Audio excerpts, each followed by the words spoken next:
Hello नमस्ते सबैजनामा तपाईहरुलाई मेरो च्यानलमा स्वागत छ। आउनुस शेयर बजार सम्बन्धी कुरा गरौँ। साताको पहिलो कारोबारको दिन आज नेप्सी घटेको छ। 5.3 अंकले घटेर नेप्सी परिसूचक 2061.07 को बिन्दुमा गएर बसेको छ र अहिले बजार विकली बियरिश सेन्टिमेन्ट छ। यो हामीले यहाँ देख्न सकिन्छ भने आज बजार सुरुको आवरदेखि चाहिँ सुरुको आवरमा अलिकति घटेर त्यसपछि सुरुको आवरमा घट्यो र त्यसपछि थोरै वृद्धि भएर अलिकति मार्केट सम्हालिन खोजिरहेको थियो र अन्तिम प्रहरमा आएर मार्केटले लगातार डाउन ट्रेन्ड नै लियो र लास्टको अन्तिम प्रहरमा मार्केट थोरै माथि ब्याक भएर बसेको थियो र यसरी हेर्दाखेरि मार्केटमा आज धेरै टप गेनरको लिस्टमा आज युएनएलबी परेको छ। युनिक नेपाल लघु वित्तीय संस्थान लिमिटेड परेको छ। त्यस्तै मैलिङ हाइड्रो पावर कम्पनी लिमिटेड छ, समाज छ। यी कम्पनीहरू आज धेरै गेन गर्नेमा चाहिँ परेको छ भने सबैभन्दा धेरै घट्नेमा महिला लघु वित्तीय संस्थान छ, रावा इनर्जी डेभलपमेन्ट लिमिटेड छ। त्यस्तै नेपाल वेयरिङ हाउस लिमिटेड छ र आज टर्नओभरको कुरा गर्नुपर्दाखेरि एचआरएल धेरै घटेको छ र अरु कम्पनीहरू पनि धेरै नै कारोबार भएको छ। सोना, शिवम, हाथवे जस्ता कम्पनीहरूमा पनि धेरै कारोबार भएको छ। आउनुस मार्केटको टेक्निकल चार्टलाई हेरौँ। अब टेक्निकल चार्टको कुरा गर्नुपर्दाखेरि अब बजार कता जाला त? के बजार 2000 कै लाइनमा 2020 कै लाइनमा आउने हो त भनेर चाहिँ हामी कुरा गर्ने छौँ। अहिले मार्केट 2061 को लेभलमा आएर बसेको छ। मार्केट 2061 को लेभलमा आउँदाखेरि अलिकति हामीलाई सेलिङ सिग्नल चाहिँ दिएको छ। यहाँबाट बिस्तारै मार्केट घट्दै जाँदाखेरि बिस्तारै मार्केट यहाँबाट 2020 को लेभलसम्म आउन सक्छ भन्ने कुरा हामीले गेस गर्न सकिन्छ। यो लेभलसम्म आउँदाखेरि यदि कुनै कम्पनीहरूमा राम्रो प्रॉफिट छ अथवा धेरै झर्न लाग्यो भने पनि ती कम्पनीहरूलाई बेचेर हामी तल्लो लेभलमा चाहिँ किन्नुपर्छ भन्ने चाहिँ मेरो विचार छ। यसरी अब मार्केट माथि जाने चान्स चाहिँ अहिले तत्कालै देखिएको छैन। मार्केटमा हामीले यो पोइन्टहरूलाई मैले तपाईहरुलाई पहिल्यै भनेको थिएँ, यो पोइन्टलाई ब्रेक गरेर आयो भने मार्केट 2000 कै लेभलमा 2020 कै लेभलमा आउन सक्छ। यहाँबाट मार्केटले डाउन ट्रेन्ड देखाइरहेको छ। यहाँबाट घट्यो भने यो लेभलसम्म घट्न सक्छ भनेर मैले तपाईहरुलाई पहिले बारम्बार भनिरहेको छु र यस्तो अवस्थामा मार्केट घट्दै गयो भने केही कम्पनीहरूलाई बेचेर पनि निक्लिनु पर्ने हुन्छ। हाइड्रो पावर सेक्टरहरूका कम्पनीहरू, त्यस्तै इन्भेस्टमेन्ट सेक्टरका कम्पनीहरूलाई पनि बेचेर हामी यो लेभलबाट अलिकति तल आउँदाखेरि किन्नुपर्ने हुन्छ र मान्छेले अहिले ठुला लगानीकर्ताहरू बजारमा इन्ट्री नहुँदा अथवा नेपाल सरकारले अलिकति विनोद चौधरीको भाइलाई पक्रिँदाखेरि अनि हुन्डी कारोबारमा संलग्न व्यक्तिहरूलाई पक्रिँदा अनि एउटा ब्रोकर परेको हुँदाखेरि बजारमा ठुला लगानीकर्ताहरू हतोत्साहित भएका छन्।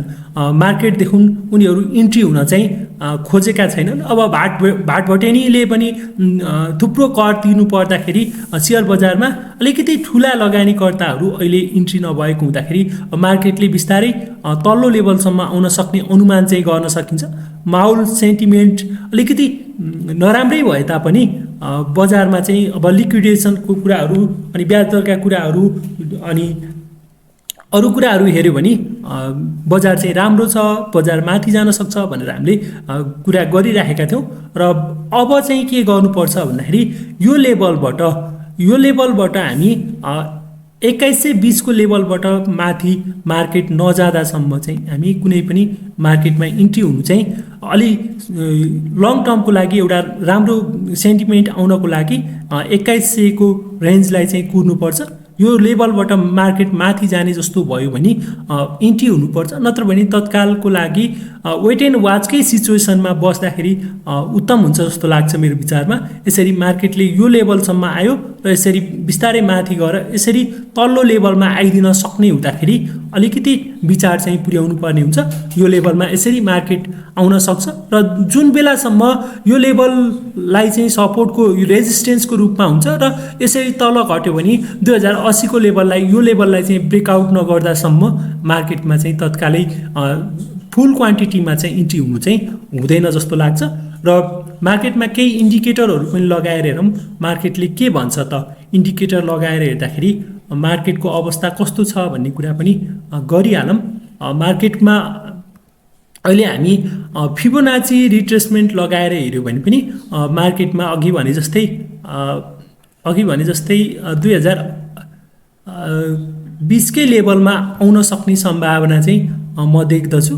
यो लेभलमा आज अलिकति तल चाहिँ घटेको छ, जसले गर्दाखेरि मार्केट यो लेभलबाट तल आएको छ र अलिकति तल आउन सक्ने, यो लेभलसम्म आउन सक्ने सम्भावना चाहिँ ज्यादा छ। मार्केटमा यो लेभलसम्म आउने सम्भावना चाहिँ ज्यादा छ। यो लेभल भनेको 2020 को लेभल हो। यो लेभलसम्म मार्केटले टच गरेर, यो लेभलसम्म चाहिँ मार्केटले यसरी टच गरेर माथि चाहिँ फर्किन सक्छ। यसरी यो लेभलबाट यसरी र डाउन साइड गयो भने यसरी जान सक्छ र माथि जाने जस्तो भयो भने यो लाइनलाई चाहिँ सपोर्ट बनाएर मार्केटले यहाँबाट यसरी एउटा सानो ग्याप लिएर यसरी मार्केट माथि जान सक्छ। र अहिले चाहिँ हामी सपोर्टको रूपमा 2020 लाई चाहिँ लिनुपर्छ भनेर चाहिँ म तपाईहरुलाई भन्न चाहे। र मार्केटमा केही इन्डिकेटरहरू लगाएर हेरौँ। सुरुमा म्यागडी लगाएर हेरौँ। म्यागडी लगाएर हेरौँ। म्यागडीले अहिले स्टिल बजार चाहिँ सेलिङ छ, यो चाहिँ डाउन ट्रेन्डमा छ भन्ने कुरा यहाँ देखाइरहेको छ। हिस्टोग्राममा क्यान्डलहरू पनि एकदमै ठुला बनेको छ र एकदमै रातो क्यान्डल चाहिँ बनेको छ र नेगेटिभ छ। अहिले यसको डाउन ट्रेन्डमा गइरहेको छ। यसले बियरिश सेन्टिमेन्ट देखाएको छ। त्यस्तै आरएसआईको कुरा गर्नु पर्दाखेरि आरएसआई पनि डाउन ट्रेन्डमै छ।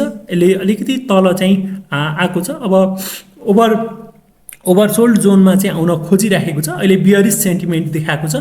त्यस्तै बुलिङ्गर ब्यान्डको कुरा गर्नु पर्दाखेरि बुलिङ्गर ब्यान्डको लोअर ब्यान्डमा चाहिँ सपोर्ट लिन आउँछ कि भनेर हामीले बुझ्न सकिन्छ। यो सपोर्ट भनेको पहिलाकै 2020 हुन आउँछ। यो सपोर्टसम्म मार्केट आउन सक्ने सम्भावना चाहिँ ज्यादा छ। र हामीले पहिल्यैदेखि इचिमोको क्लाउडको पनि हामी कुरा गरिरहेका थियौँ। इचिमोको क्लाउडको कुरा गर्दाखेरि इचिमोको क्लाउडमा पनि यदि क्यान्डलहरू ट्रच गर्न आउन सक्ने सम्भावना चाहिँ ज्यादा छ। यो लेभलबाट यहाँसम्म आउन सक्छ। कन्भर्जन लाइन र यो रातो लाइन भन्दा तल आइसकेको छ र अब क्लाउडमा चाहिँ आउँदाखेरि मार्केट अलिकति बियरिश डाउन ट्रेन्डमै आउँछ कि भन्ने चाहिँ हामी सम्भावना चाहिँ व्यक्त गर्न चाहिँ सक्छौँ। र अब केही स्टकहरूलाई म हेर्नेछु। आज सबैभन्दा धेरै गेन गर्न सफल भएको कम्पनी युनिक लघु वित्तीय संस्थान छ। यसलाई चाहिँ राख्नु होला। यसको यो एउटा लघु वित्त हो। यो लेभलबाट माथि गएको छ। तपाईहरुसँग पनि अलिकति पैसा छ भने लगानी गर्न सक्नुहुन्छ। तर तपाईहरुले के ध्यान दिनुपर्छ भन्दाखेरि शेयर बजार भनेको एकदमै जोखिमको क्षेत्र हो। अध्ययन गरेर बुझेर मात्र लगानी गर्नुपर्छ भन्ने कुरा बुझ्नुपर्छ। त्यस्तै Mailung hydro power company limited छ। अब यसमा प्रॉफिट बुक भएको छ। यो कम्पनीलाई पनि प्रॉफिट छ भने बुक गर्दा हुन्छ। यसमा चाहिँ अलिकति डाउन साइड देखाएको छ। डाउन साइडमा म्यागडीले डाउन साइड देखाएको छ र बुलिङ्गर ब्यान्ड तल्लो लेभलबाट माथि आएको छ भने यसलाई चाहिँ यो बुलिङ्गर ब्यान्डको मिडल ब्यान्डलाई चाहिँ ब्रेकआउट गरेर माथि जाने जस्तो भयो भने यसमा चाहिँ इन्ट्री हुन सकिन्छ। त्यस्तै धेरै घटेको महिला लघु वित्तीय संस्थान छ। महिला लघु वित्तीय संस्थानको अस्तिहरूको मैले भिडियो बनाएको थिएँ। यसलाई होल्डै गर्नुस्। यो लोअर ब्यान्डभन्दा तल छ। यसरी आज अलिकति ठुलो भोल्युम पनि आएको छ। कारोबार पनि अलिक ज्यादा भएको छ र यसले यो वर्ष नाफा दिएन भन्दैमा यसलाई बेच्नु चाहिँ पर्दैन। यो राम्रो कम्पनी छ। यसमा तपाईले लगानी गर्नुभयो भने तल्लो साइडमा तल्लो लेभलमा आउँदाखेरि तपाईले 1540 को लेभलमा हेर्न सक्नुहुन्छ। यो कम्पनीलाई 1540 मा चाहिँ वाच गर्नु होला। त्यस्तै रावा इनर्जी डेभलपमेन्ट लिमिटेड छ। रावा चाहिँ माथि छ। तपाईहरुसँग छ भने यसलाई चाहिँ भोलि पर्सि घटेन भने मार्केट राख्नु होला। नत्र भने यहाँबाट भोलिबाट यही लेभलमा 510 भन्दा मुनि आउने जस्तो भयो भने मार्केट प्राइसमै सेल गरेर निक्लिनु चाहिँ बेटर हुन्छ जस्तो लाग्छ।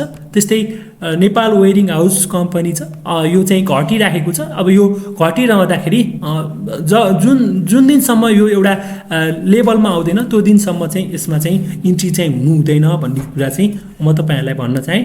त्यस्तै हाथवेको कुरा गरौँ, हाथवे कम्पनी पनि लोअर ब्यान्डसम्म आउला जस्तो भएर फर्किँदैछ। यो मिडल ब्यान्डलाई चाहिँ क्रस गरेर माथि बस्यो भने बल्ल हामी यसमा इन्ट्री हुनु सोच्ने कुरा चाहिँ गर्नेछौँ।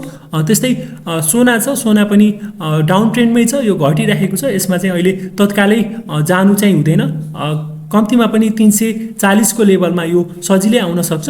यो मैले तपाईँलाई पहिले भनेको छु 400 को लेभलमा यसलाई चाहिँ हेरेर बस्दा हुन्छ, यो लेभलसम्म चाहिँ मार्केट आउन सक्छ। 400 को लेभलमा यसलाई वाच गरेर बस्दा हुन्छ।